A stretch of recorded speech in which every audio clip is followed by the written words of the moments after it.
আব্বা এটা কি খাবার? আমাদের গরু তো আগে ঘাস খেত, এগুলো তো আগে খেতে দেননি। হ্যাঁ মা, এটা নতুন ফিড, গরুর জন্য ভালো। এইটা ব্রয়লার মুরগির খাবার। শুনছি এটা খাওয়ালে গরু তাড়াতাড়ি মোটা হয়, সবাই খেতে দে, তাই নিয়ে এলাম। কিন্তু গরু কি মুরগির খাবার খায় বা খাওয়ানো কি ঠিক? হ্যাঁ, এটা পুষ্টিকর, চিন্তার কিছু নেই। ও আচ্ছা। এই যে শহীদ ভাই, ঠিক কাজ করছেন।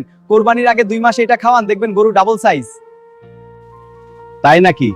আমি তো দোটানায় ছিলাম। অবশ্যই, এখন সবাই এইটাই করে, ভালো কাম করেছেন। এই শহীদ ভাই, কি করছো? গরুকে মুরগির খাবার দিচ্ছ? হ্যাঁ, এতে গরু তাড়াতাড়ি মোটা হয়। কিন্তু জানো না এতে কত ক্ষতি হয়? কি ক্ষতি হয়?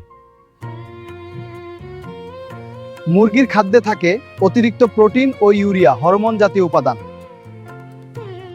অ্যান্টিবায়োটিকের অবশিষ্ট অংশ কেমিক্যাল গ্রোথ বুস্টার, এসব গরুর জন্য ভয়ঙ্কর। সবাই তো খাওয়ায়, সবাই মরলে তুমিও মরবে। না, তা কেন? আব্বা আব্বা গরুটা কেমন করছে? কি হয়েছে? আব্বা গরুটা পড়ে গেছে।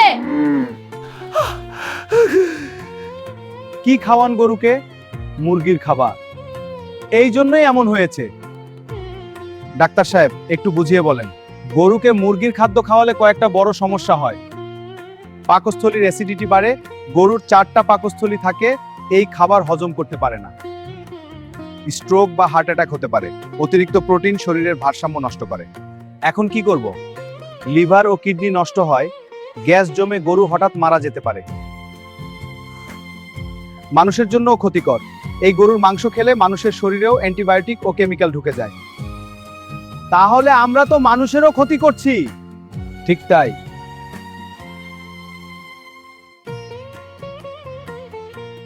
আমি লোভ করেছি, দ্রুত লাভের আশায় নিজের ক্ষতি করেছি। সত্যিকারের লাভ আসে সৎ পথে। আব্বা আমাদের গরুটা তো আমাদের পরিবারের লোকের মতোই ছিল। হ্যাঁ রে মাছ, বুঝলাম। গরুকে ব্রয়লার মুরগির খাদ্য খাওয়ানো আইনত ও স্বাস্থ্যগতভাবে ক্ষতিকর। সবাই সচেতন হন, পশুকে নিরাপদ খাবার দিন। সুস্থ পশু পালন করুন।